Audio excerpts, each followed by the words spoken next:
But Dad, isn't it time for illegal ham interface? But bro, where's the banjo? Some sports shows try to give you hot takes, but only one can give you a big old piece of hot ham. Welcome to Illegal Ham Interface, talking all Cleveland sports and of course food on our semi-famous Fatboy Thursday. Here are your hosts, Fatty and Big Bry.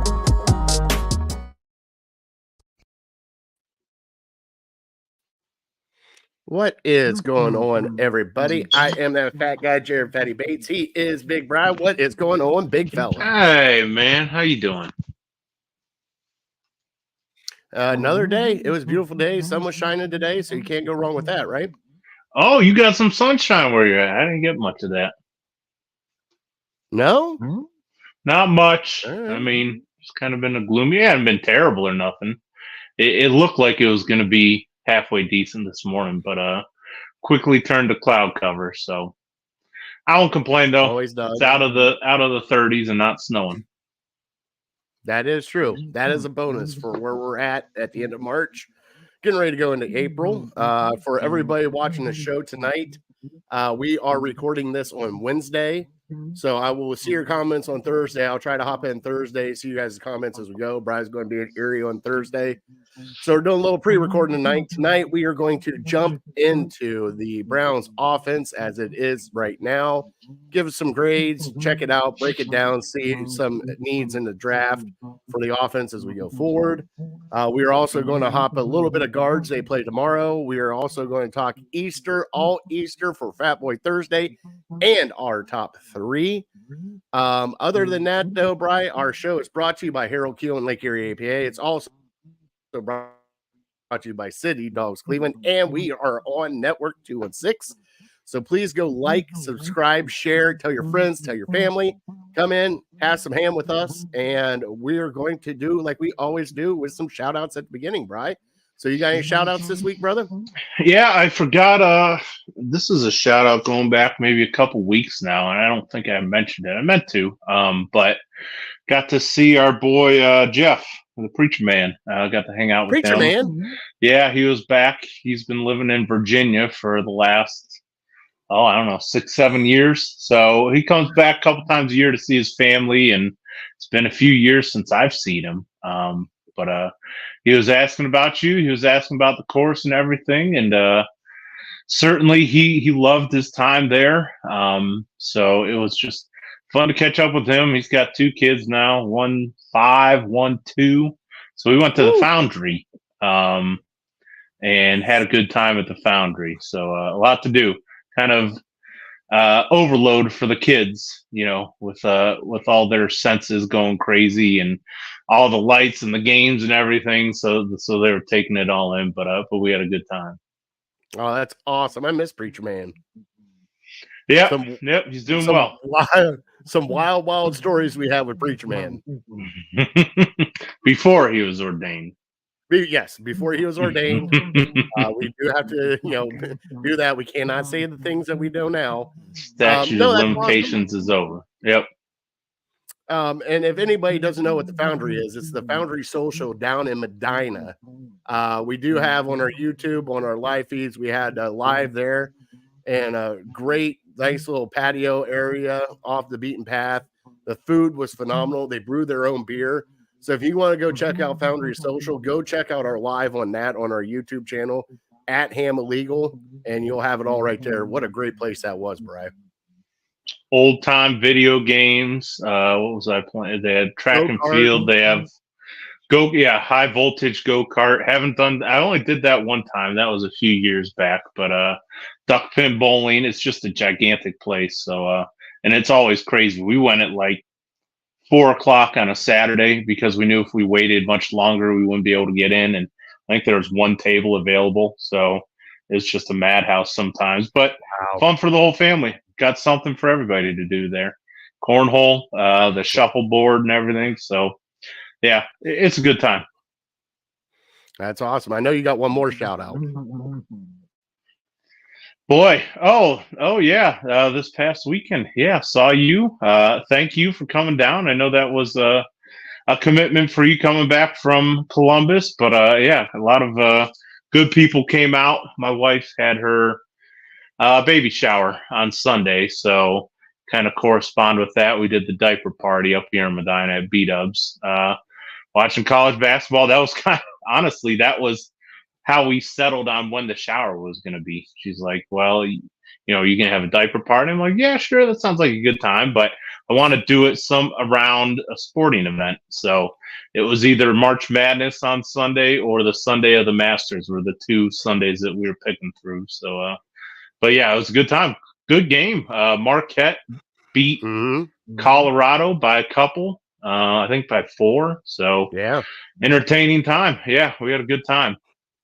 And congrats to Ed. And who won the second pool? Hammer, my buddy, Dick's buddy, who came from Toledo. But yep, it was a good time. Yeah, we did the squares. And I wasn't thinking when I first made them that there's a half and an end of the game. So there's, unlike football, there's not going to be 4 winners. There was only 2 winners. But yeah, that means you win a little bit more money if you do win. You know, I think we're going to have to go back to that B-Dubs there in Medina. That party room they had back there in the corner, Bri, that thing was nice. Just nice. I'm telling you. You're over by yourself, TVs everywhere. I know that you tried to take some plants home. I did see that happen. They magically ended up in one of the bags. He was. I told the waitress that's the highlight of his day. He was just cracking up. He was cracking himself up. He was, yeah. It was funny to me too, but man, he was the most amused out of anybody. Yeah. You walked out, dude. You got a good haul out of that. You had crazy 6 guys bringing diapers out to your car. I mean, that's a good haul for diapers, but and the great thing is they were all mixed. You had a lot of dads in there that knew that newborns don't last that long, and you got some older. Didn't get any. No newborns. Yeah, I'm telling you, bud, they go through it like that. It's like 3 weeks, and they're out of newborns, and then you're into 1s, 2s. Like we were 1s, 2s, and then we stayed in 3s for a while, and then when the boys started growing again, so we were in 3s for about a few months, and then we bounced up to 4s and stuff like that. So that's why I kind of got you 2s. To kind of help you out through the mad rush. So, yep. I'd say the majority of what we got were 1s and 2s.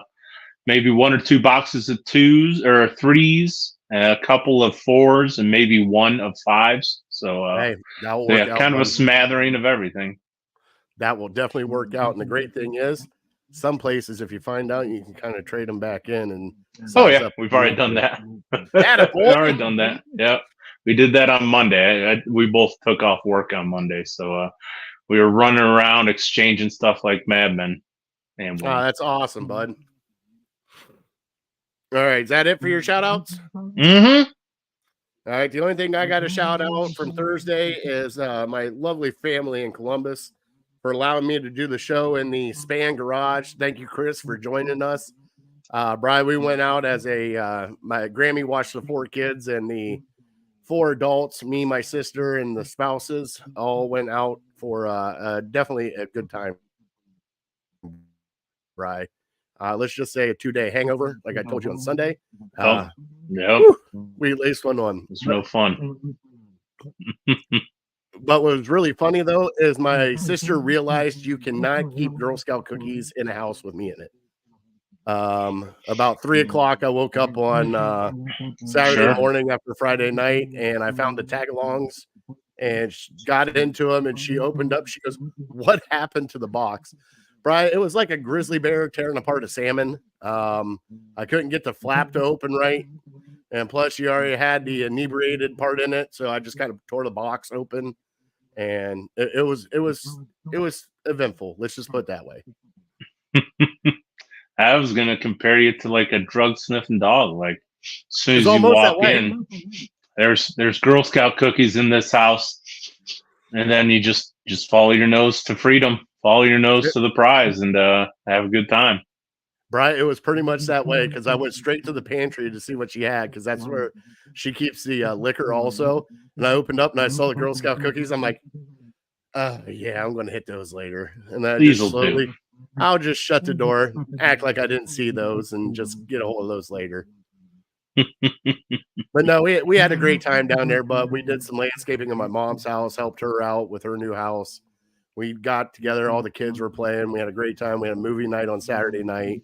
It's always a great time down in Columbus with my family when I get to see it. Plus, my dad and my aunt came over on Saturday. We did lasagna, played some cards. So it was Nice. just it was a nice getaway at the end of the vacation.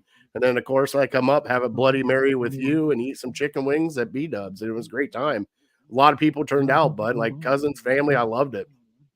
Yeah, it was a blast. I wish I could have stayed long. I told my wife, I was like, man, I wish we could just do this like all day long, because I felt, being everyone was kind of there for me to support me, and I felt like I had to entertain everybody and spend a little bit of time with everybody. But I was like, man, there's Pat and there's Jared and there's Eric and there's Buzzy, and talking about the good old days, and I want to be a part of that conversation. Then I got all these friends from high school and college. I want to be a part of that conversation. Then I got all these family members. I want to be a part of that. Like, I want to be everywhere. So it was tough, but it was a blast, and I hope everyone else had a great time too. Oh, we had a blast. And the good thing is like everybody meshes well. Like we all know each other. It's not like we all don't know each other. So it was nice, especially sitting down, meeting Adam's dad for the first time was really nice. I haven't met Adam's dad before, and seeing finally seeing your cousin Dave, who I've never met before, but I've heard so much about. So just sitting there, I'm like, yeah, I can see how you guys get a little crazy at family stuff. And the little onesie that I got, the American flag onesie to go with my big American flag onesie. So yeah, we'll be two peas in a pod there. God, I hope she fits in that. Oh yeah, oh she'll fit. Trust me, she'll fit. I'll make her fit. I was going to say that head. We know about the loveless head. That's the trouble. Getting the head through the little head hole there. Might we'll figure out a way. We'll cut it. Yeah, if we have to, what you do is you cut the front here, just so you can get your head through. Yeah, it's an old trick. We'll figure it out. All right. Well, you want to get into trivia, buddy? Because I think it's your turn for trivia, right? I got trivia. All right. Let's do the sounder, and then we will bring up. We're going to do the tiny dogs again, Brian, because they definitely need adopted. I did not contact Beth yet because it's been a whirlwind. So let's do the trivia sounder.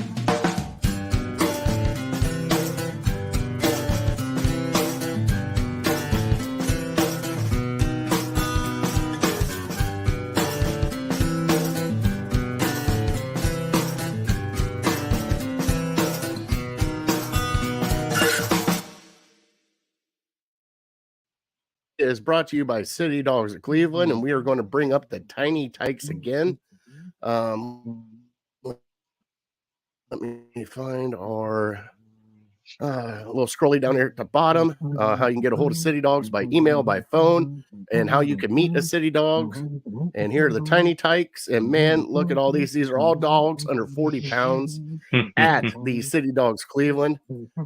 Please go adopt, donate, do whatever you can to help them out. Bri, I think I gotta wait till the schedule release, but I think I might have found a place for our City Dogs watch party. So stay tuned for that. I've been working really hard behind the scenes on that one, bud. Sweet. Can't wait. And I sneezed on that one. Oh my Lord, it came out of me. I got another one coming. Ew, there God it is. bless Let's go. There it is. Woo! All right. There's all of our little tiny tykes. Oh, look at that little one right there. Let's bring up Goober. Where's Goober? There's Goober. How can you say no to Goober? Still remember that one. They're all beautiful dogs, Brian. Man. Yeah. And they definitely need help. They need love. I do know that they got some more puppies in. Somebody abandoned some puppies. So that's not good. So please help them out. They definitely need some help. And like I said, scrolling down here at the bottom, get a hold of them by phone, by email, even message us on Facebook, Twitter, YouTube. I get all the messages. I'll hook you up with City Dogs, hook you up with Beth, how to get a hold, how to get set up an appointment to go meet a dog, or how to donate and help them out. So please help them out. All right, Bryce, time for trivia. I hit you with a good Matthew Dellavedova trivia last week. Dellavedova. Sure did. I love Delly. I Anytime you can relive the championship. And I was about to wear my Cavs championship hat today, but it's a little snug. So, but yeah, love it. 2016. Any sort of trivia, knowledge, anything that goes along with that, I'm all about. But today we have, well, since it's that time of year, we got a March Madness trivia. So we're going to college basketball, men's college basketball. And this one, it requires some sports knowledge, and it also requires a little geography knowledge, if you're any good at that. And so, fascinating, over the last 25 years, so 1998 to 2023, no team, only a couple teams west of the Mississippi River have won the college basketball national title. So there's two. Give me the two teams. One team may have won it a couple times. I'm not positive on that, but there's only two schools in the last 25 years that are west of the Mississippi that have won the national championship. Okay, I think I got this one. Okay, good. I do. Yeah, now I have a couple clues I can give you, but I'll wait till the end of the show if you're looking for it. All right, we'll wait till the end of the show, but I think I got it. Okay. Man, that's been a while, bud. It's crazy, right? But you think of all the powerhouses, Duke, Kentucky, North Carolina, UConn, all in the East. Wow, okay. Syracuse. All right. That's a good one. I can't wait till next week because I got a gym for you too. Bride, just be prepared. It's a baseball gym. Oh, I don't stand a chance. No, unless it's 90s Indians, 90s, early 2000s Indians. That's my sweet spot when it comes to baseball. It's more of a guess where they're at. Okay. Gotcha. All right, so stay tuned next week for the Guardians trivia by me, and then I got to answer Bryce trivia. Two teams last 25 years west of the Mason-Dixon line to win the Mississippi NCAA men's national championship. It's the same thing, isn't it? I don't know. What the hell the Mason. I've heard. North and south? I don't believe so. I think it's east and west. That's what I thought. Isn't that what the Mississippi is? Mississippi's north and south. Uh-oh. I know that. Oh boy, this is not boding well. Yeah, Mason-Dixon's I think is east and west. Now we got to do this. And by the way, my son, I'll you with a question for next week. Yeah, get your what are your kids in 6th grade? Get them up here. Have them. I'm sure they could.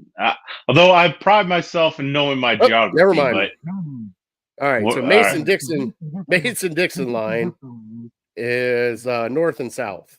So I screwed that one up. Oh, it is north and south. Yeah, so we're on the north side of it. So it goes from Pennsylvania. No. If we're on the north side of it, then it runs east and west. It goes underneath of us. But it goes east and west. Do you know where east is, and do you know where west is? Yeah, the east. Yeah, Mason. So does it run this way or does it run this way?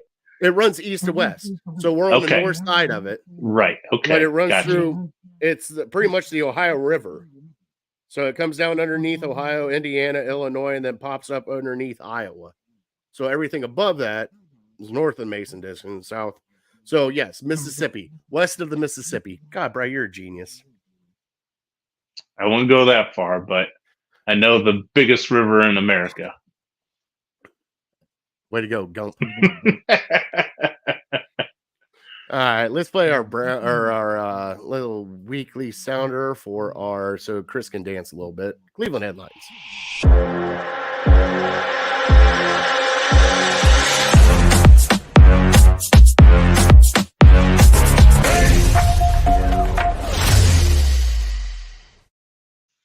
All right, your Cleveland headlines. First off, Brian, we have some breaking news. I guess the internet has been blowing up because the Haslams have talked about a new stadium or the old stadium. and it's going to be $1 billion to renovate the one down on the lake. It's going to be $2 billion to do the one in Brook Park. And they said all options are open. Cuyahoga County came out and said that would be nice. They would like to keep it downtown, but if they cannot, it is what it is. And everybody is doing, well, do you want a dome? Where do you want it open? And my feeling is right now, Bri, is what we got right now in the lake is a pig, and you can put lipstick on a pig all you want to, but it's still going to be a pig. I love that we did it. It was rushed. Any renovations that are going to be done to that place is just going to be renovations. It's not going to make it any better. It's going to be outdated soon anyways. My whole thing is right now, Bri, tear it down, build another one. And if we got to build one in Brook Park, build it, put a dome on it so that we can host fun things like, I don't know, maybe a WrestleMania, maybe a Final Four. You throw concerts, any concert you want, we can actually do. You could move the monster trucks down there now instead of up at the Rocket Mortgage Fieldhouse. There's so many other uses you could use that place for instead of the 8 games we get downtown, plus the preseason, right? And maybe 2 or 3 concerts during the summer. That's it. Soccer game here and there, maybe Michigan, Ohio State hockey, right? Yeah, the frozen hockey high school game. football. Yeah, I'm kind of to the point now, Bri, where, and I saw some like schematics of it and everything. I know that they really like the Minnesota stadium when they went and saw Minnesota's new digs. So I know that's what they're kind of going for. But at this point in time, Bri, you might as well make a new one, make it the way you want, instead of trying to put lipstick on a pig and trying to piece and paste it together. What about you? Yeah, it sounds so. From what I could gather and what everyone's been saying over the last couple of days is you basically have 2 options, and that is renovate the current stadium in Cleveland or build a dome right next to the airport. And it's not like you can't have a dome in downtown Cleveland or build a brand new stadium in downtown Cleveland. If you're staying in Cleveland, you're renovating what's there, and it might cost about half the amount of money. But to me, being a diehard Browns fan, I don't really care if my taxes go up and I end up owing $1,000 a year or whatever.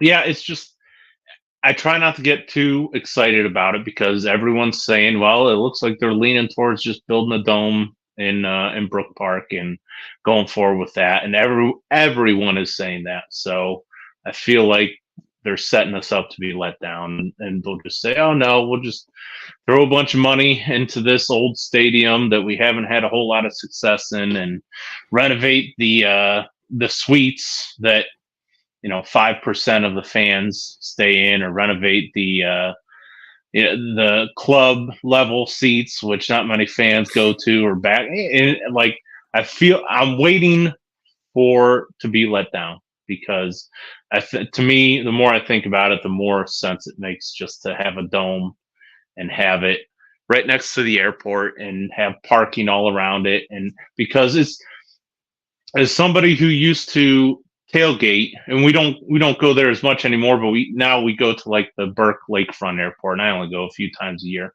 but we used to tailgate at the second half of the Muni lot. So the Muni lot, you walk to the toll booth there, and then after the toll booth, I consider like the second half. So to me, we would have to leave our tailgate at like noon to get to our seats on time, and so that's an hour walk. And you wait in line to get into the stadium and whatnot. So like, it's crazy to me that the person at the back of the Muni lot would have the same walk right now, essentially, if we go to Brook Park, as somebody from Tokyo, Japan.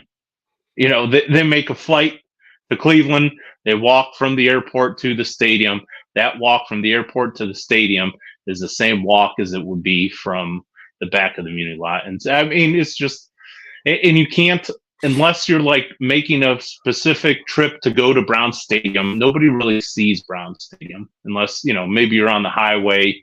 You can't get too close to it off of 90, and then going Route 2 to the east side. Like, not many people are if it's right off of 71 there, close to the airport, you're going to be able to see it.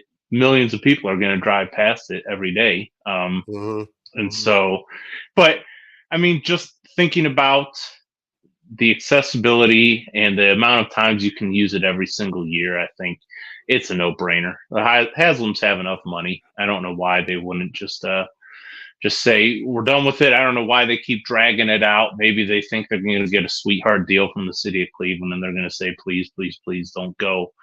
But like I said when we first had this conversation, unless you have a business downtown, unless you live like within 10 minutes of the city, I think everybody else, which is 80, maybe 90% of Browns fans, would benefit having a new stadium in Brook Park.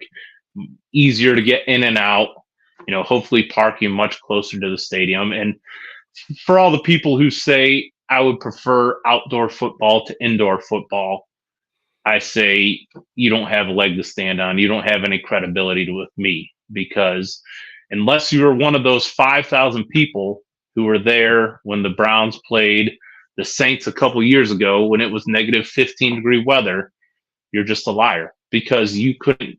They were giving tickets away. Anybody who wanted to go to that game could have for pennies, and 5,000 people chose to go to that game. So if you're one of those 5,000 and you tell me you want outdoor football, okay, I believe you, because you've gone to the worst of it. Anybody else?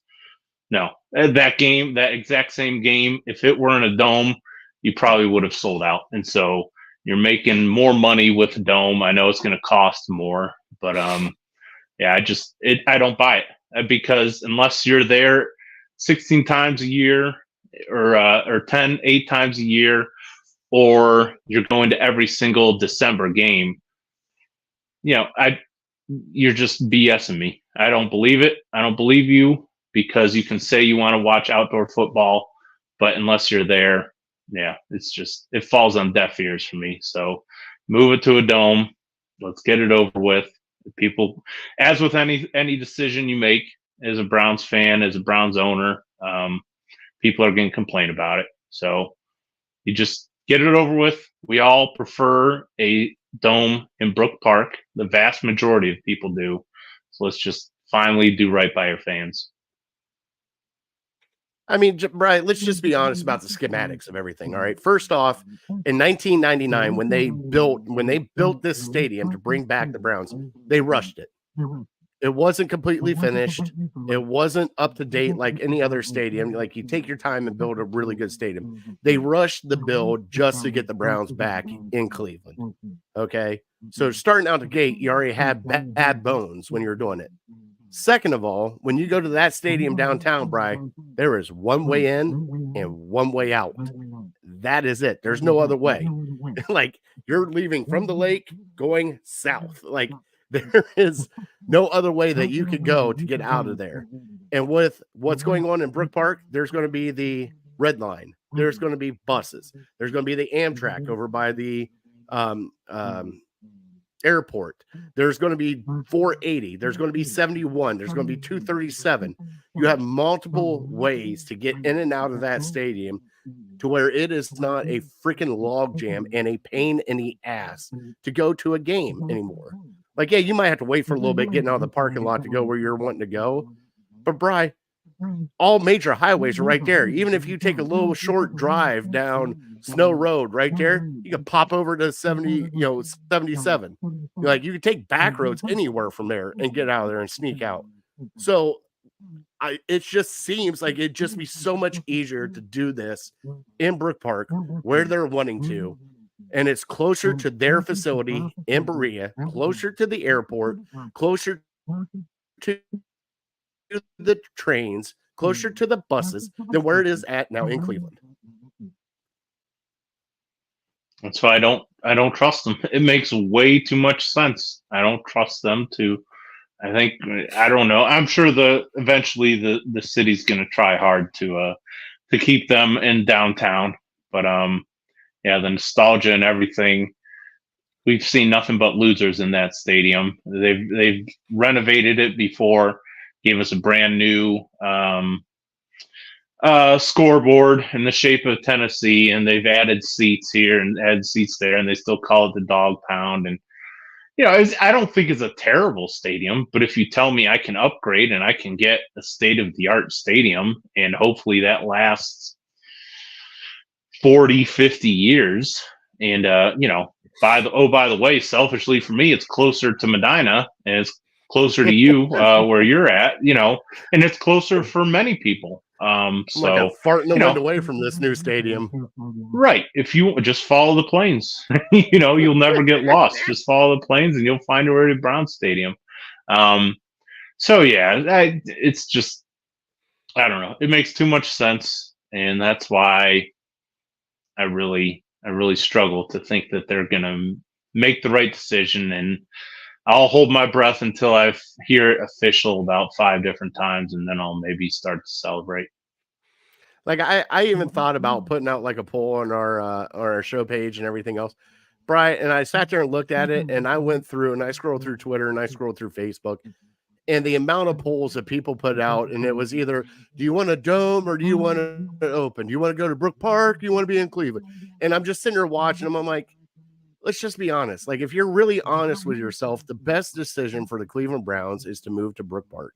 That should be the best decision. I'm not saying that's going to be the great decision. I'm not saying that's going to be the final decision, but that is the best decision for the Cleveland Browns and the city of Cleveland. And no matter what people say, yes, the stadium is not in Cleveland. Anybody that I go to, that I talk to now, Bri, they go, oh yeah, I'm from Cleveland. Oh, we're at Cleveland. And it's Euclid. Oh, I'm from Euclid. I'm from North Olmsted. Everybody around Cleveland is from Cleveland. It's not the little cities. Like even from like, where are you from? Oh yeah, I'm from Cleveland. That's how you explain it. You don't go, I'm from Parma. I'm from Strongsville. I'm from Brunswick. No, I'm from Cleveland. Anywhere else. Now, if you're in Cleveland, you got to be more specific of, oh yeah, I live in North Olmsted or I live in Medina. But like anywhere, like down in Columbus, everyone's like, oh, where are you from? I'm like, oh, Cleveland. Oh, we're at in Cleveland, North Olmsted. Like it's a different thing now. It's not like it was before. We're downtown and it just, everybody lived in Cleveland and it was supposed to be Cleveland and the 86 and all that with the municipal stadium. It's not that anymore, Bri. Times have changed and we have to change with it. So the one thing that does give me pause, and somebody brought it up today, and it's a good point that I think maybe Josh Cribbs or something, and we'll get into the new kickoff rule eventually. But with the dome comes artificial grass, and there's more injuries on artificial grass than there is regular grass. So that might be something that we have to sacrifice. I don't think we're going to be one of these, like some domes do have real grass turf, but you're talking about like Arizona and like warm weather climates to where they can roll it out and then roll it back in. So I think we'd probably be looking at some sort of turf, artificial turf, and does that mean more injuries? Possibly. But so many, I think they're improving that every year and making it safer and safer. And so it's just a matter of time, but there's so many stadiums in the NFL that have artificial turf. So if it's not in Cleveland, you might get hurt going down to Houston or going to Indianapolis or something, to where you might get a bad injury or something like that. But it makes too much sense. Like I said, it boggles my mind that a place like Buffalo is going to build another outdoor stadium because they have to change their games up because the weather is so bad, and they have to move it to different cities, and they have to get thousands and thousands of people every single year to shovel snow. And it's like, what are you doing? Why are you? You should know better. You should know better. It's just a terrible in today's day and age. And I think eventually, hopefully in our lifetime, eventually everyone's going to have a dome stadium. So why not just get on board now? And you look at the Super Bowl. There's a reason they don't play the Super Bowl in Cleveland, in Kansas City, in Pittsburgh. These outdoor facilities, because you want to see the best football. You have the two best football teams. You want to see the best football being played. You don't want to see, game like Miami, Kansas City this past playoffs where it's -25 and, fans are losing fingers because they're getting frostbite. I mean, I think the days of that are over. Yeah, I agree, and especially with we are going to have a long show today. Are you okay with that? Oh yeah, no, yeah. Whenever you want to move on, I've said my piece, and I'm sure we'll get into it. We're still maybe a year away from actually finding anything out, but it's just going to be a lot of little reports like this. So hopefully it continues going in that direction. All right, well, let's move on. Okay, first off, let's do the Guardians. Guardians play baseball on Thursday. We're recording on Wednesday. Want to remind everybody, this is Wednesday night that we're recording, not live. It's a recorded show, so I'll try to be in the comments. But the Guardians start on Thursday, Brian. Some surprising names that made and did not make the list. Cookie Carrasco made the starting rotation as the 5th starter, which was awesome. I'm so happy for him. And Miles Straw, no more. Gone. And the Guardians are going to eat that cash right now. Miles Straw, great defender in center field. Cannot hit worth anything. I'm pretty sure he was probably the worst MLB batter the past few years. Just not good at all. And the one thing I am kind of upset about is I think everybody has nicknamed him DeLauncher, our new number 1 prospect that is just crushing the ball in spring training and still didn't make the team, but he is a rookie. Kind of figured that wasn't going to happen. So he's going to do some time down in AAA and everything else. But Brian, how excited are you to have baseball back starting Thursday? Now we don't get a here in Cleveland until what, the 8th? Like we got 2 weeks or something before we get baseball back in here? Well, yeah, it's Eclipse Day is the opener, the home opener, at 5 o'clock. But right. Yeah, so they always do it seems like the Indians, Guardians always open on the West Coast, and it's really difficult to get super excited. And me personally, I'm just speaking on my behalf. I feel like my fandom has really gone down the last few years, and I think a lot of it has to do with I don't get Bally Sports. I can't watch these games like I used to, even put it on as background noise and keep an eye on it. Especially when it's at 10 o'clock. There's no chance, even if I could get it, I'd be watching it at 10 o'clock. But yeah, it's just in the state of the team, are they going to go for it? Are they going to try to win? Or is this the start of the rebuild with our brand new manager? I don't know. I think they're still kind of figuring it out, and they kind of, even last year, they're kind of in limbo. Are we going for it? Or are we not going for it? And then come the trade deadline, even though we were still in the hunt, it's like, well, let's sell off these pieces, because even if by God's grace we make it into the playoffs, we're not going anywhere. So they kind of understood that. So I don't know what they're going to me, this season is about figuring out what direction you want this team to go in. And if you want to buckle up and strap in because we're in a couple 2-3 year rebuild, then let's commit to it. We still have Bieber on the roster. What does he have? 1 year left? Is this his last year? I think so. Okay, so I think maybe they have a club option. I'm not 100% sure. I got to look into it more, Brian, but I think they maybe have a club option if they want to. But I think this might be his last year.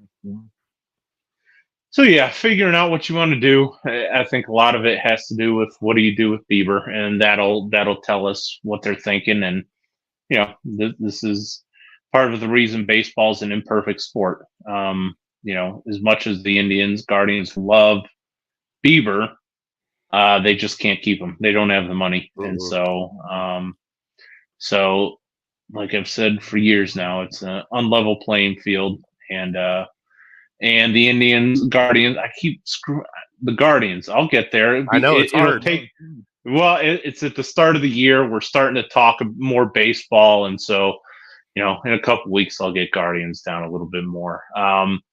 It's just, figuring out where you want to go, where you want this team to go. And part of me thinks that, they feel like the front office feels like maybe they owe something to Jose Ramirez, because he said, I'm sticking with Cleveland. I'll give you a hometown discount. I want to be here. And they feel like, they owe something to him, and to go for it or to try and, not just go complete rebuild. Almost like the Browns felt with Joe Thomas, like, here's one of our all-time greats. We want to do right by him, but there might even come a time to where they go to him and they're like, hey man, we'll send you wherever you want to go, because we want to see you win. So it's another feeling out season. They're pitching, they're starting pitching. You don't really ever worry about that. They're always seems like they always overachieve for what we're expecting. It's just the bats. And you have a bunch of young kids who have to learn how to hit in the major leagues. So it might be an ugly season. We might have a lot of 3-2, 2-0 games, or it's just excruciating to watch. But I hope I'm wrong. What do you think? I mean, I think they're going to be okay. I think they're going to be mediocre. Everybody's picking them to finish second in the AO. And that's like, finishing second in beauty pageant. Like, I don't know. It's like the Central is just horrible. They got the Twins. Yeah. Everybody's predicting the Twins to win, Guardians, and then you got the White Sox that just sold off everybody, the Royals or whatever the Royals are. And then the Tigers are still trying to figure out how they're going to rebuild too. So it's going to be weird, but the one thing I do like about it right now so far, Bri, is they're making the changes that they needed to make, and I thought they needed to make last year. Yes, Miles Straw can play some defense, but he can't hit. He needs somebody in there with a bat. I'd rather somebody that could hit and maybe make a mistake, a little bit out in the outfield, but I need somebody that can hit the ball. And there was no way he was hitting the ball.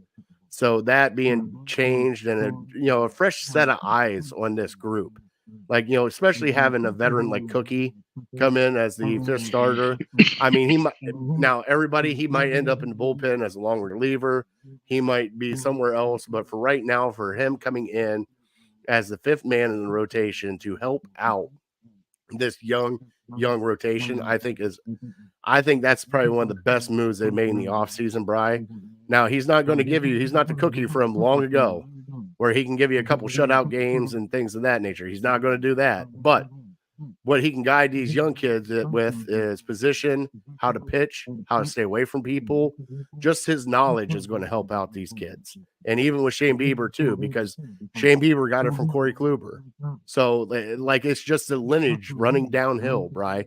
I mean, we've done it with, it was CeCe, then it was Cliff Lee, and then it was Masterson for a couple years, and then it ended up being Kluber, then it ended up being Shane Bieber. Now it's running down, even further with, Gavin, Tristan McKenzie. Who is the guy, big guy? I can't think of his name. Is it Gavin Williams? Mm-hmm. Yeah. Okay. Yeah. And like, just running downhill, and they always do that with pitchers. But I need to see what they can do with the bats, like you said. I mean, Brian, what do you predict this season? Like, let's just do like a real quick predict. Like, how many wins do you think they're going to get?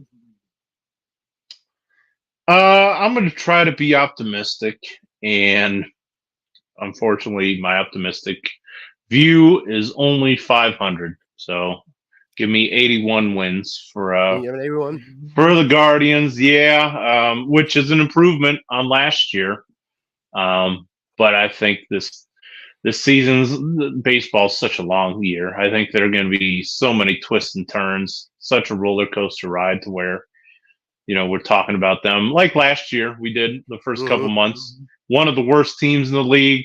Other weeks are going to be, hey, can we compete with the best of the best in the American League? And just back and forth there. But yeah, that's why I think, like, hey, make up your mind. Like, the Browns have made up their mind. They're going for it. This purgatory kind of sucks, to where either as we've seen in recent history, tanking it out pays off in championships for some of these teams. The Atlanta Braves were one of the worst. Seems like not that long ago, 4 or 5 years ago, and now they're one of the best. It's because they traded off everything that they had. They started from the bottom, and they just built a built a team that was ready to win in 2 or 3 years, and that's why, unfortunately, I think the Guardians need to do. They just bite the bullet. I know, as bad as attendance has been over the last few years, it's probably going to get worse if we decide to start tanking it out. But this is the state of baseball. For mid-market, small market teams, that's what you have to do. And until the commissioner changes something, which he won't, because he doesn't have a backbone, and he's not going to put limitations on these players' salaries. This is how baseball is. It's like rooting for Illinois in the Big Ten in football. You're probably never going to compete with the Michigans and the Ohio States more than maybe once or twice a decade. Tell me you can hear Princess. Oh yeah, sure. She must like the take. Appreciate you. Get it, girl. Betty. Get it, girl. What do you think? How many wins? If everybody can stay healthy, that's the thing, is health for this team. Because if they lose a Jose, if they lose Shane Bieber, if they lose a Naylor or either Naylor, if they lose a key piece to this team, it's not going to be pretty. But if everybody's healthy, Bri, damn, I'm going to go out on a limb and I'm going to say 87 wins. I think because everybody else is picking around 83 wins. I'm going to go 87 if everybody's healthy. But man, if one of these, if Jose gets hurt or Bieber gets hurt or somebody of that nature gets hurt, buckle up, Buttercup, because it might be a bumpy ride. So, assuming they're healthy, what's the lowest? What's their floor? What do you think? How many wins?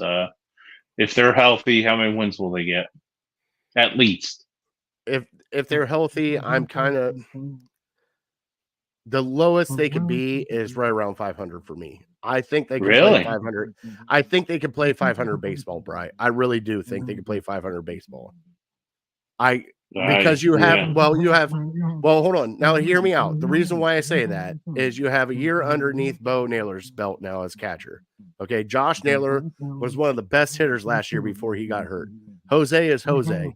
Stephen Kwan is going to get on base and disrupt everything. And then you have Rochoa, I think how you pronounce his name, the new shortstop now. And then you have a little bit of power out in right field with the couple guys that they got in the offseason.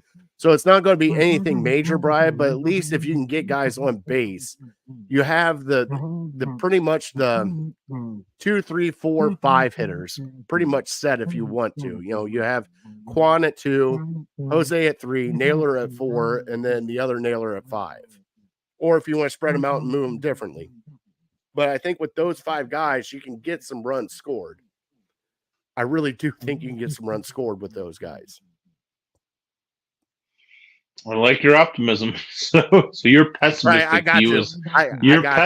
view is my optimistic view. I just look at I don't even know. Maybe if you can look it up real quick, how many wins they had last year, but I don't believe it was 80, and that was with Terry Francona as your manager. So you're losing something as your manager.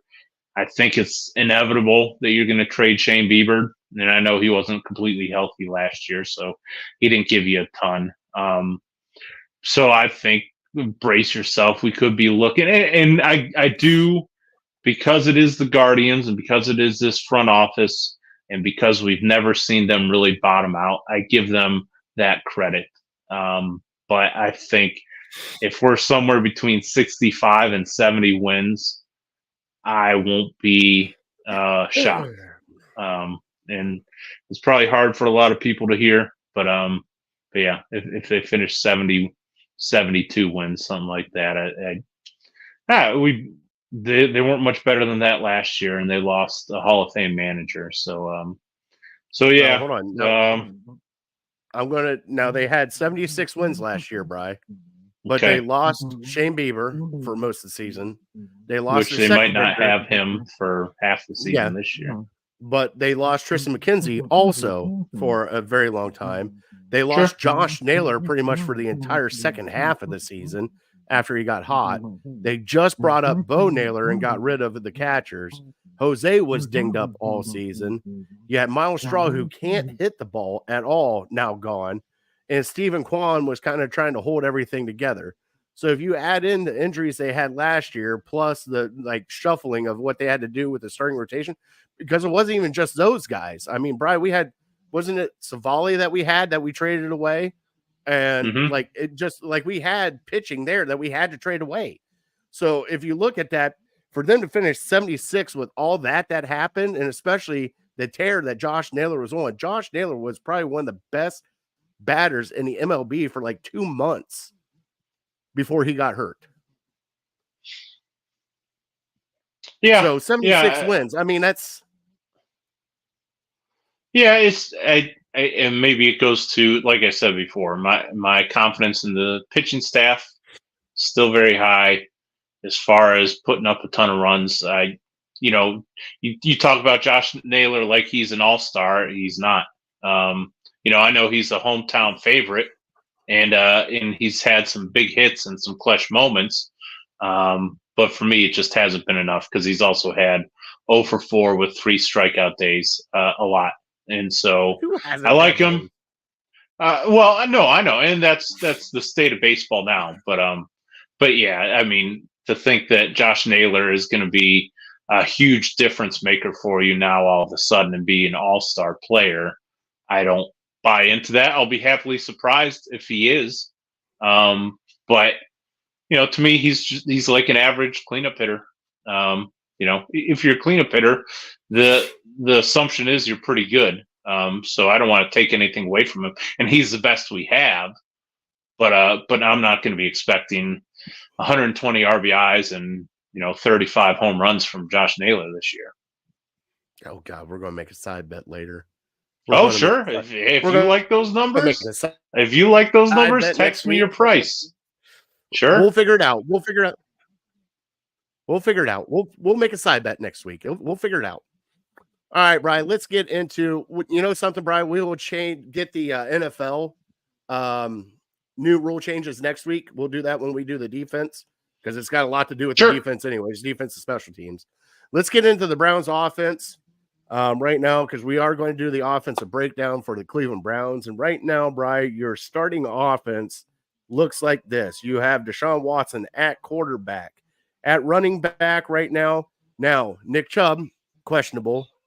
So it's going to be probably Jerome Ford and the people behind him because he might come in later. Wide receivers, you got Amari Cooper, Jerry Jeudy, Elijah Moore. Left tackle, you got Jed Wills, Joel Bitonio at left guard, center Ethan Posich, Wyatt Teller at right guard and right tackle, Jack Conklin, and at tight end, David Njoku, who had a great year last year, Bri. Man, did he show up in the second half of the year last year. And then here are the backups. Let's see here. For quarterback, we all know it's Jameis Winston. It is Tyler Huntley and it is Denard or Torian Robinson. Can you hear that? Denard Robinson. DTR. Dorian Thompson Robinson. I was thinking Michigan already, Bryce. I know. I was waiting for you to say Robinson. For the running backs, we got Jerome Ford, Devontae Foreman, Nakeem Hines, Pierre Strong, and don't forget about John Kelly. They're on the back end. Wide receivers, we got Cedric Tillman, James Prochet, Michael Woods, Jalen Darden, David Bell as those. Offensive linemen, we got Hakeem, I can't even pronounce his last name, that we just picked up from Cincinnati. James Hudson, Drew Forbes, Michael Dunn, Dawson Deaton, and Luke Whitler, and DeJuan Jones, Leroy Watson, and Justin Murray. So that is the roster as of right now, Bri. Let's go through. Let's quickly grade this. I mean, the starters, we already know what the starters are going to be. It's the backups that we're kind of concerned about. Let's go first, with the quarterbacks. Let's go quarterback first, Bri. How do you grade the quarterback room? And what do you see happening with the quarterback room? I'll let you go first and I'll follow you. So give me your synopsis of the quarterback room. If if I'm telling you what, if Deshaun Watson is actually healthy and is playing and is up to Deshaun Watson, the quarterback room could be definitely a B plus to an A. Okay, I'm not going to say A plus like elite of elite because we still have question marks about Deshaun Watson. And Bri, I hate to say that, and I know everybody's going to jump down my throat like I am not a Deshaun fan and I'm a Baker bro and all that stuff. I'm tired of hearing it, Bri. He's been here long enough now. This is your year to prove it. This is your year to prove it. And I need you to prove it. And if you can't do it, I think that's why they got Tyler Huntley and Jameis Winston. I really do think that's why they got those two, because I know Jameis can be Jameis, and Tyler Huntley helped Baltimore get through when Lamar was hurt. So I grade right now at the start of the season, I'm giving our quarterback room a B. I'm giving it a solid B. It's not great, but it's above average. What do you think? I'm with you. Hit it right on the nose. A B. I have a B too. And it's just funny how different words, different perspectives come into play, but we still are at the same place with the quarterback room. And I'm hopeful. I still have hope. Some people have given up hope. A lot of people have tossed it in. Browns throw the white flag. Deshaun Watson's no good. He's not the answer. But I don't know how you can really think that based on his winning percentage, and B, just based on the winning plays that he made last year. And he's still, now I know the reason it's a B is because of, for me, the reason it's a B is because of his shoulder injury. And I just don't know how he's going to, as much as I want to believe that he's going to look like he looked last year and he's going to continuing to progress. I don't know. And, so that's a little scary, but I think, look, people fell in love with Joe Flacco, and I thank him so much for the fun that he gave me. But is there really a whole lot difference between Joe Flacco and Jameis Winston? People think there's miles between Joe Flacco and Jameis Winston. Let's not forget when Jameis Winston was a everyday starter. What did he do? He threw for a ton of yards and he threw a bunch of picks. What did Joe Flacco do? He threw for a ton of yards and he threw a bunch of picks. And so, Winston's even maybe a little more mobile than Joe Flacco was. So I think people are getting all caught up in their emotions on why Joe Flacco is a ton better than Winston. But I think it's about the same. And then with Huntley, you have, if the whole season goes to crap again and you're on your third and fourth string quarterbacks, you feel much better this year, going to a guy in Huntley who has proven that he can win in this league, and Dorian Thompson-Robinson, who now has one season under his belt. So I feel pretty good in the depth, and I feel relatively good in the starter as well. But yeah, I'm not going to give them. They're not quite an A yet, so I think B, above average. Okay. I brought up Deshaun's stats the past 2 years for Cleveland. He's only played 6 games. Okay. Each year, about 1,100 yards passing. That's it. 7 touchdowns each year. Well, okay. Well, I mean, he played technically 5 games last year and 6 games the year before. Okay. Well, okay. Hold on. So, because Indy, nobody counts the Indies. Even me, I'm not going to say he won the Indy game. Okay, well, I'm putting down, I'm looking at ESPN right now. Games played. GP. Yep. Games played. Sure. 6-6. So he's played 12 fucking games since he's been here. Okay. 1,100 yards. Hold on. 1,100 yards each one. 14 touchdowns for the past 2. 14 touchdowns, 9 interceptions, Bri. And his QBR, one was below 80. The other one is 84. Okay. He hasn't had a low, like that's just, and I understand he's coming back. I'm not poo-pooing on him, saying that he's going to be horrible. I'm just saying he needs to be better. He just needs to be better. Oh, yeah. I agree. And that's why he's a B. I want him to be an A. Yeah. B's not good enough to get us where we want to go. I don't disagree that he needs to be. I'm not saying that what we've seen from Deshaun Watson, just copy and paste it to this year and I'll be happy, because I won't. But I feel like, I've backed into a corner, like I'm the only one who has to defend his play on the field because everyone has already made up their mind that he's terrible. He's Trey Wingo the other day saying the worst trade in NFL history. And, there's still time. To me, there's still time for him to get it right. It wasn't because he played terrible that they sat him on the bench the last couple months of the year. It was because of injury. Every quarterback goes through injury. Are they saying the Aaron Rodgers trade was one of the worst in history because he only played 4 plays? No, because injuries happen, and he was hurt for most of last year. So, yeah, I don't know. Maybe I'm looked at because I'm one of the few that still believes in him. Everyone thinks I'm crazy, which is fine. But I think you believe in him too. But we're far outweighed, and at least maybe the vocal minority just wants to call in and tell us how terrible he is, and he's never going to do anything. Right. It's not a belief. It's not that, because you still see glimpses of what he can actually do, but they're glimpses, Bri. I've seen glimpses of Johnny Manziel. I've seen glimpses of Baker Mayfield. I've seen glimpses of Derek Anderson. I've seen glimpses of Kelly Holcomb. I've seen glimpses of all this, right? Like, I've seen glimpses. I don't need to see glimpses anymore. They went out and actually got rid of a first overall pick, a first round pick that they drafted to bring you in. And in the 12 games that you have been in, I don't care what his record is, Bri, because guess what? At that point in time, who cares what the record is? It's up to you, because the whole team. I care. I care. Okay, you care. Okay, you care. So nobody else cares about. Am I the only one who cares about wins? Hold on. So Joe Flacco went 5-1. 4-1. 4-1. So Joe Flacco went 4-1. Was he the greatest thing that we've ever seen?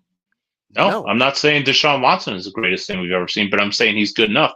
If Joe Flacco was 28 years old, I would say, okay, let's have a conversation about bringing Joe Flacco back and making him our starter. But all those people you mentioned, you gave those guys, people wanted to see them more than 12 games. After Baker Mayfield's first 12 games, you weren't like, no, get this guy out of here. He's just no good. And so that's where I'm at. I know we have to. We don't have a choice. We have to. So I'm going to choose to be optimistic until, I'm going to ride this ship to the end, because if I'm just sitting here miserable thinking there's no chance we can win anything, it's going to be a terrible, terrible time to be a Browns fan. Right. I'm not saying that. I'm just saying I'm not saying you are. No, I'm not. I'm just saying that this is a make or break year for Deshaun Watson. It truly is. I said it was last year, and then he got hurt. Then he got hurt. He got hurt. So, and then we're it's like, that? Yeah, we're still stuck with him. It's unfortunate. And football's a cruel game. Some guys never get the opportunity to show what they truly can be, and there's a chance that's Deshaun Watson. How many guys have had their careers, cut very short because of injury. Cam Newton comes to mind. He should still be in his prime, and that's why guys like Lamar Jackson, in my mind, he has a couple years to win before his physical abilities, just getting beat up as much as he does, really takes its toll. So, yeah, I don't know. And we'll get to the running backs too. It seems like Browns fans are just such doomsday thinkers anymore. I hear it with Nick Chubb still too. Well, he's never going to play again. I don't think he may never take another snap for the Cleveland Browns. Why do you choose to be pessimistic? Nothing. The fans know absolutely nothing. The fans don't know if Deshaun Watson's going to come back and be anything. The fans don't know if Nick Chubb's going to come back and be what he used to be, but they're choosing to be pessimistic. This quarterback is going to be terrible forever. This running back will never play again for the, why are you if you choose that, then that's maybe your outlook on life. I'm going to choose to be optimistic because I don't know any better right now. Okay. Now, Brian, I am glad you're that person, but I'm going to do this because we're going to talk Easter food here in just a second after we get through all this. But this is like the jelly bean conversation, Brian. Okay. The Browns have given you this magical jelly bean, right? And you look at it and it's an orange jelly bean and you're like, man, I want to bite into that orange jelly bean. But it's a vomit jelly bean. And that's what we've been getting. We That's haven't we haven't bitten into anything yet, though. The season hasn't even started. This is even long before this, Bri. It was, oh yeah, we're going to do good. We brought in Tyrod Taylor and RG3. Derek Anderson is going to be great. Kellen Winslow is not going to be Kellen Winslow. And we got one of the best wide receivers ever who is just can't not get together. And Terrell Pryor's a wide receiver. And here's the jelly bean. Eat the jelly bean. And it is puke. It is vomit. It is poop. It is baby diapers. It is, you've played with those jelly beans. You know what I'm talking about. But like, that's what they've been giving us. Like everybody has been hopeful for so many years that this is going to be the team to change everything. This is going to be the coach to do it. This is going to be the quarterback to do it. And every time we get plated a plate of shit right in front of us. And now that we don't have shit and it's like decent meal that we're getting in front of us, people don't want to believe it right now, Brian, because we've been fed shit for so long. I understand where you're thinking, and that's how a lot of people do think. But as me, who's watched the Browns for many, many years, this is the most talented team I've ever seen. I'm not talking about 2015. I'm not talking about 2010, 20. This team is better than any other team I've seen, maybe going back to the 90s and the 80s. I don't remember those. So that's why I'm optimistic. I'm not saying, oh, this is Myles Garrett on this team where we had rookie Baker Mayfield or we had Johnny Manziel. We have guys at every position that have proven their worth and proven to be good in the NFL. So why wouldn't I believe that they can be good again? And because they're better than every other team. Our coach is better than every other coach we've ever had. Going back to Belichick or something. So that's why I'm optimistic in, especially for the off season. It's just they're not playing any games from now till September. So you can either choose to be pessimistic or you can choose to be optimistic. I have reasons to be optimistic. I'm not just going to go to, I'm not going to turn into Eeyore here and be like, oh, the Browns have always been terrible. They're always letting me down. They're going to let me down. No, Nick Chubb is better than any other running back we've ever had. Deshaun Watson, I understand, he hasn't played to where I want him to play over the last few years, but I still believe he's better than any other quarterback we ever had. And so until they prove me otherwise, I'm going to continue to believe that. All right, well, let's move on. Let's get into the running backs.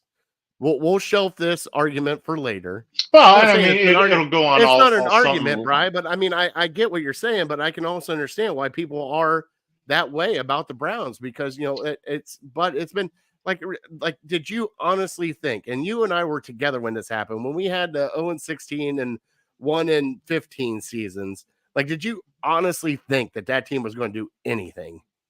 No.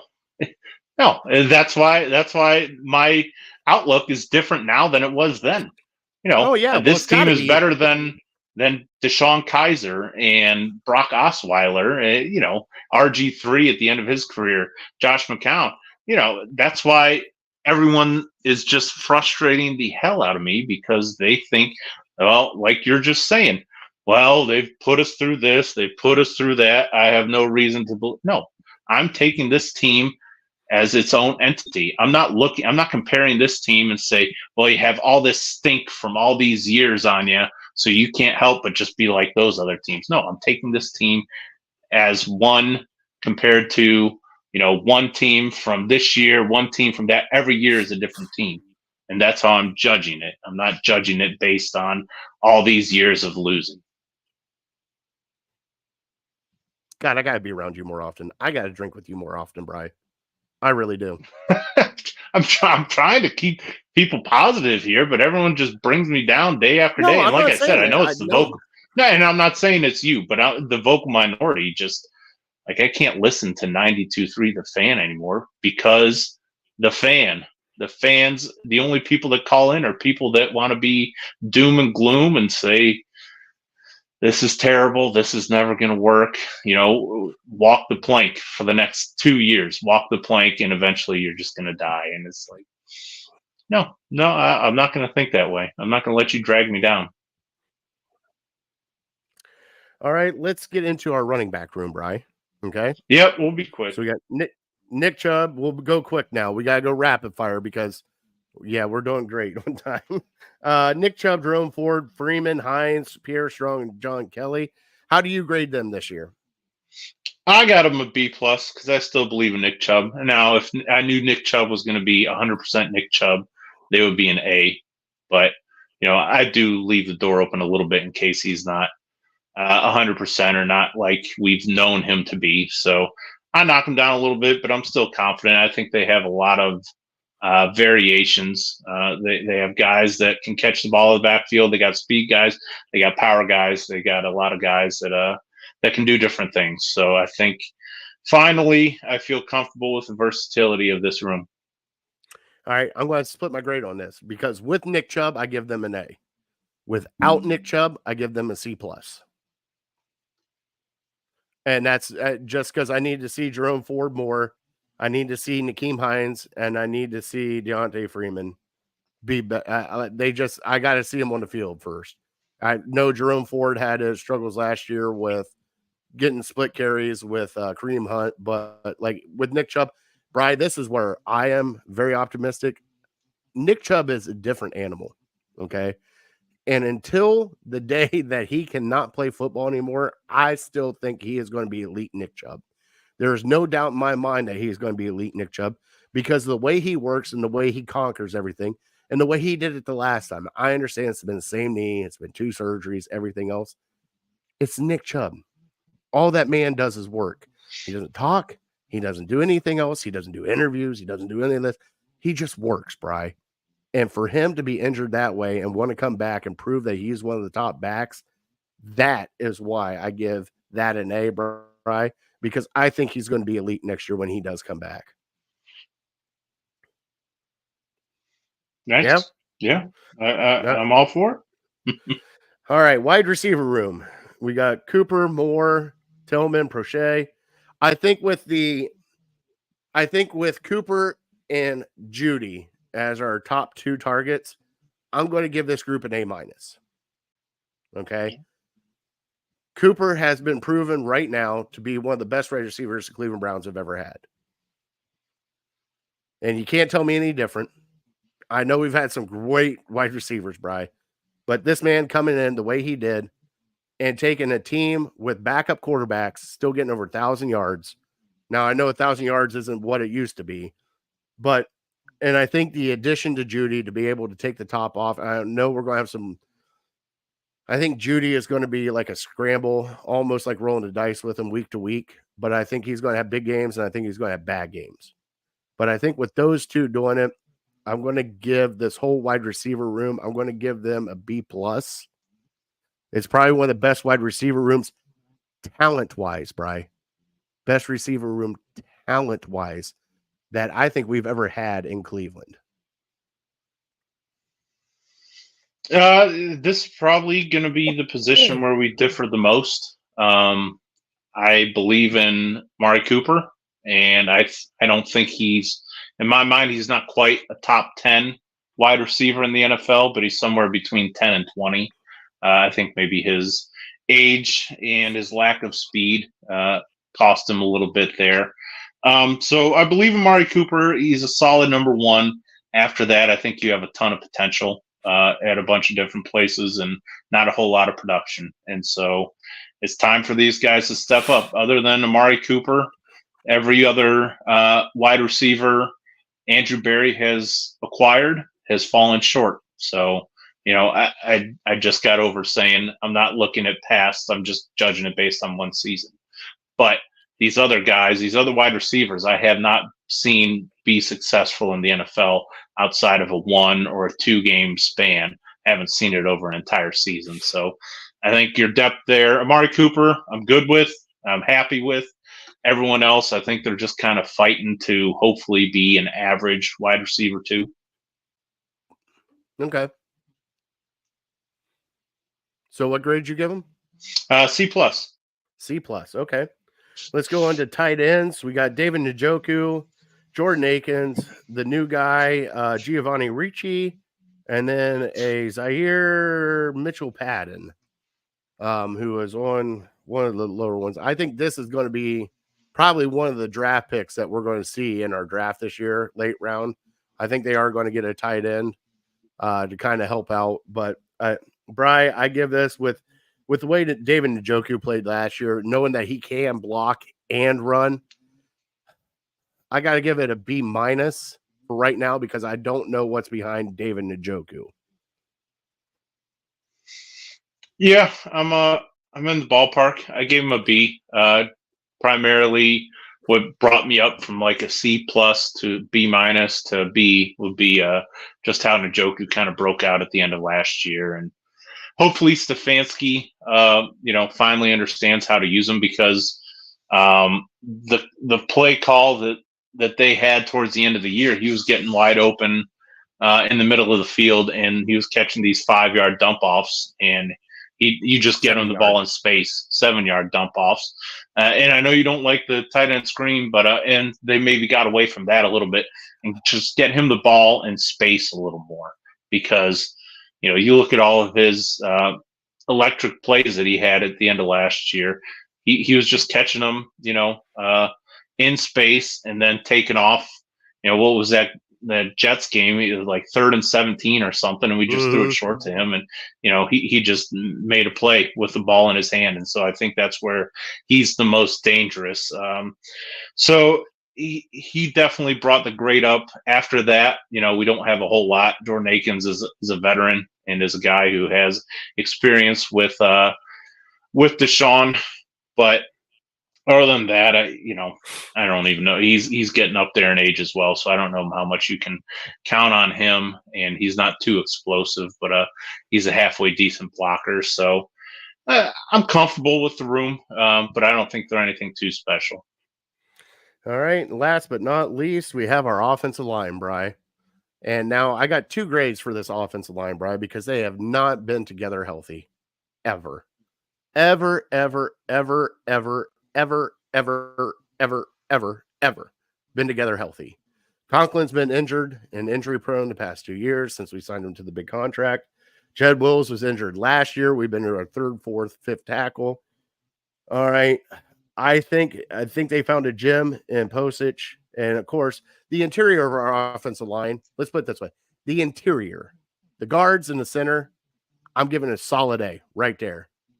Tackles, right tackle, C+, depending on who's in.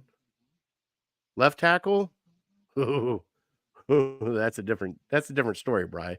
But as a whole, this group should be a great group if they can stay healthy. If they can stay healthy, Bri, they are definitely an A- offensive line. If they cannot stay healthy, depending on who goes out, this line could go down to a C. That's how big of a swing it is. Yeah, I'm similar to you. I think at one point this was the strength of our team, and I think that was a couple years ago. We've talked in the past. We'll talk again in the future, I'm sure, about how big the loss of Bill Callahan is. So yeah, in years past, even going into last year, I might have said an A.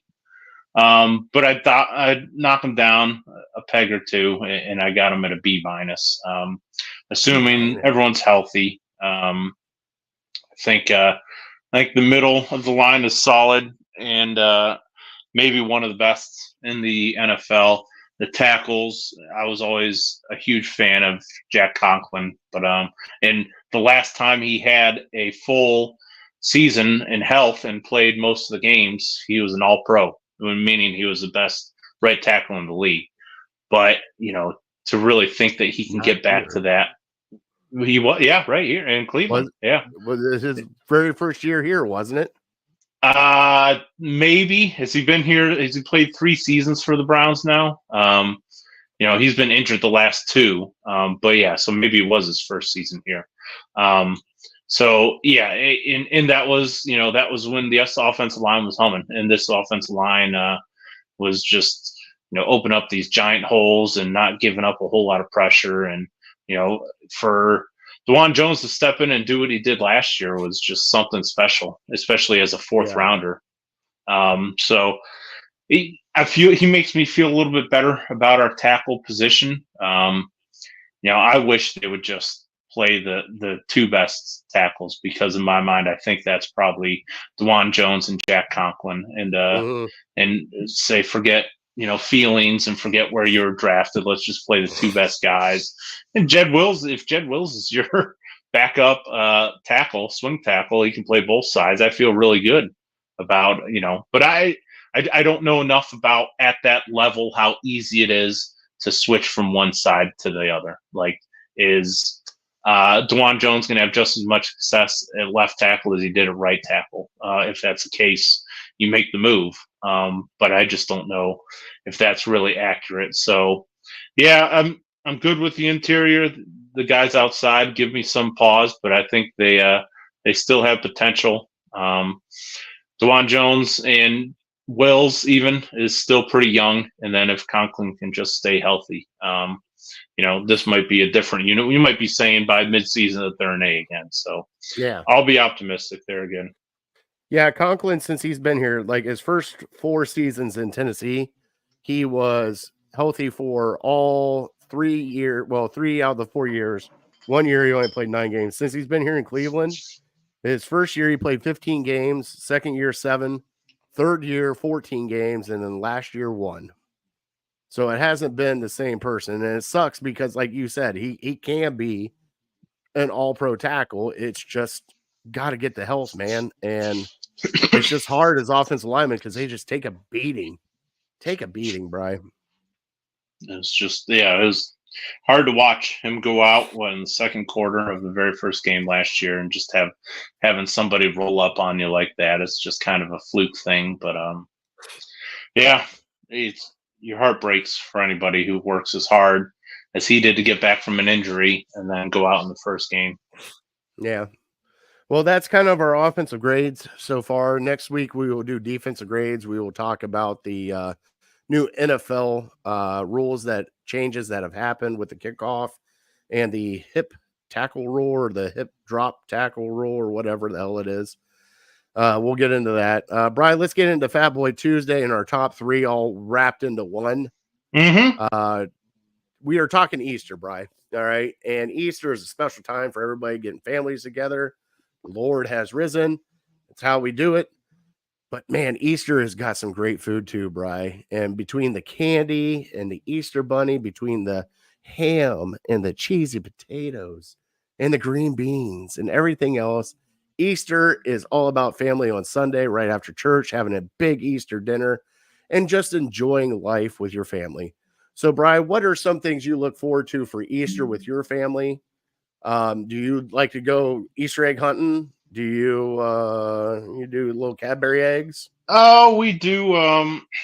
We usually do a few celebrations. We got my family, my mom's side of the family. We get together on Saturday, do a celebration there, and then we go down to my wife's side of the family and do a celebration on Sunday. And yeah, it's like with any holiday, it's just a lot of eating. And they do on Saturday for the small kids, they do an Easter egg hunt and going in the backyard trying to find the eggs and everything. And it's just I had a hard time thinking about a food that like stands out to me is we only have this on Easter, because Easter, Christmas, even Thanksgiving, kind of a lot of the stuff is the same. So yeah, I'll save my favorites for the top 3. But I think my aunt makes like a pineapple casserole type thing with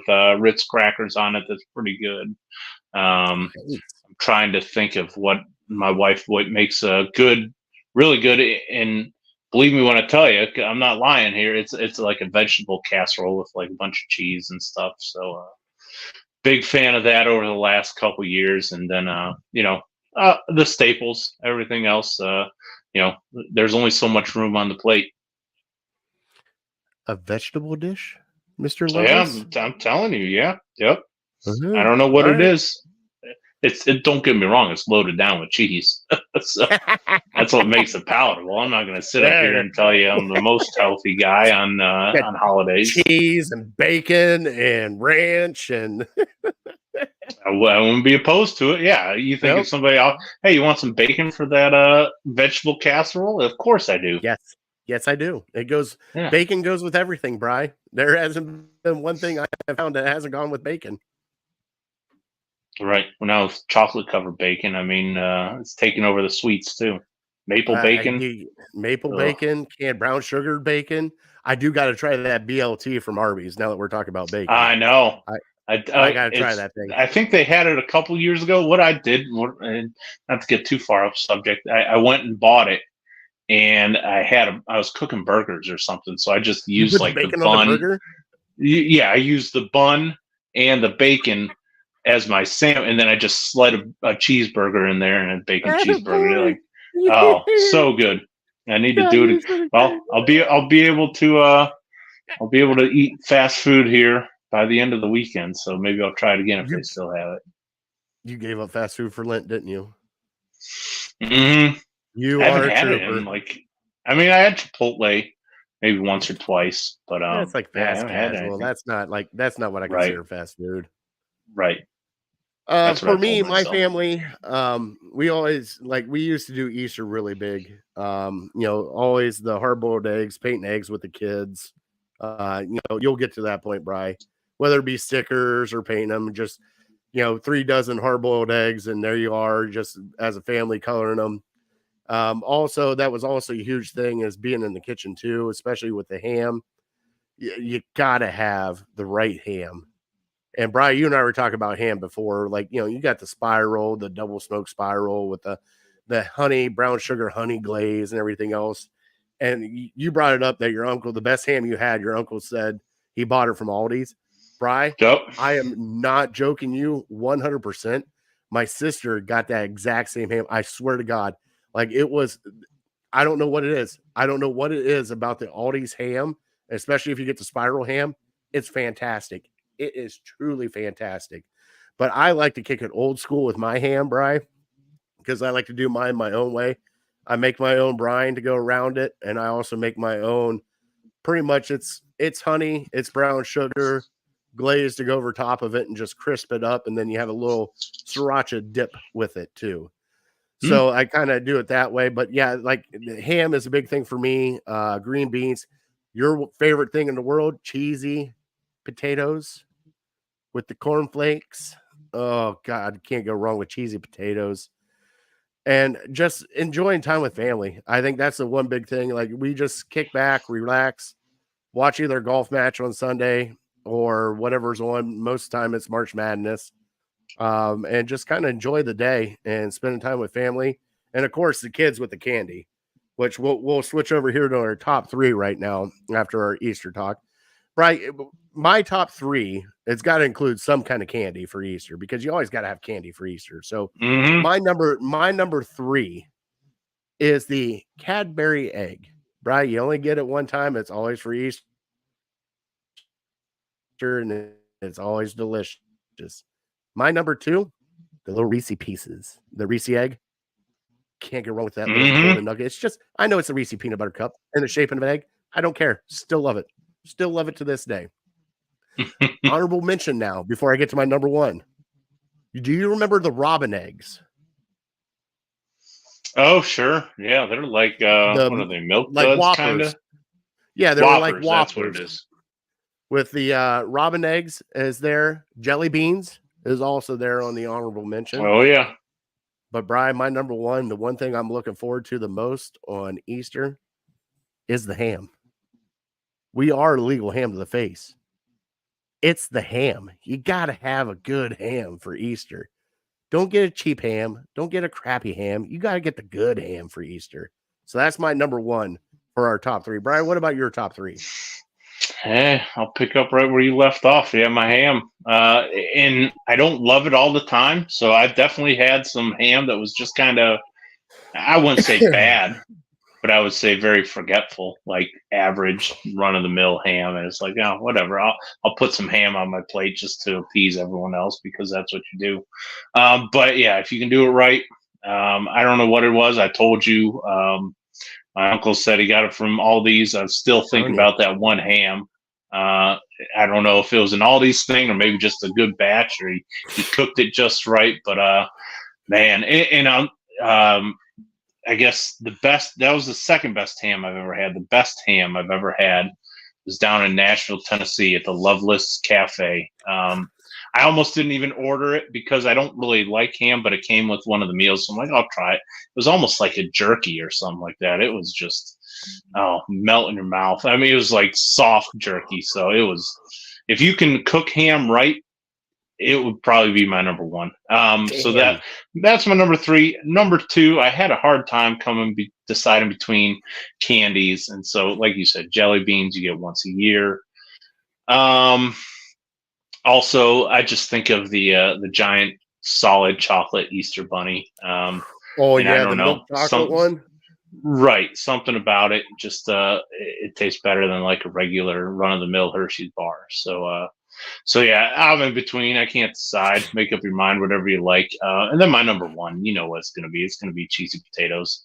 And really, I mean, it's not. We might have it at Christmas time. We don't really do it at Thanksgiving. But whenever I think of cheesy potatoes, I think of it at Easter and having it with ham. So, yep. So that's definitely number one. Probably will ever be.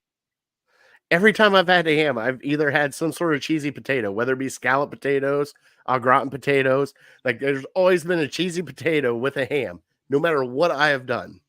Yep. Now, next week, Brian, I told you next week, I have a food. My 10-year-old floored me today on the way home. And I wanted to bring this up for next week, Brian, because he's sitting there. He goes, Dad, he goes, so since tomatoes are fruit and not vegetables, I'm like, yeah. He goes, does that make ketchup a jelly? And I looked at him. I'm like, are you serious right now? Like, and then I started thinking about it, and he made me think about it, Brian. And I'm like, damn, that's pretty good, son. I'm not going to lie. That's pretty damn good. So next week, we're going to talk about, certain things that can be transferred over to let's say dessert, or like bacon ice cream is a great ice cream. So just things that can transfer over to a dessert that you wouldn't think would be a dessert. What do you think about that, big fella? All right. Yep. Start him young. I like he's taken after his father, starting to question some of the food. Like he seriously did. Like we were in the car ride today on the way home when he nailed me with that zinger. And I'm like, and I started thinking about it for a second. I'm like, no, because he's like, but Dad, I'm like, he's not wrong. It is a fruit. And most jellies are fruit. So we're going to talk about this some more next week, Brian. Sure. All right, let's finish off the trivia. You asked me the two teams since 1995? 97. Yeah. So 97, Arizona won it. So since then. So I can't say Arizona?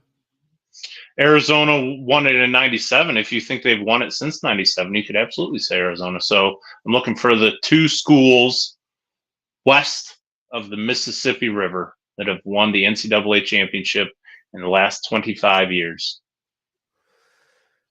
Gonzaga, right? Not Gonzaga. Oh, nope, they've never won it. I don't think they've ever won it. They made it to the final one year. Has been UCLA? Not UCLA. Whew. One of them you should get. One of them you should get. Yeah, you would think that, Brian, but you sounded pretty confident when I gave it to you. Well, I thought Arizona, because didn't Arizona win it back-to-back, 97, 98? You can say Arizona if you want. I'll say Arizona. Not Arizona. Okay, well, you suck. Wow, I'm really drawing a blank here, bud. One of them's a blue blood. UCLA. Kentucky, no. Louisville, no. What are blue bloods west of Mississippi? Middle of the country.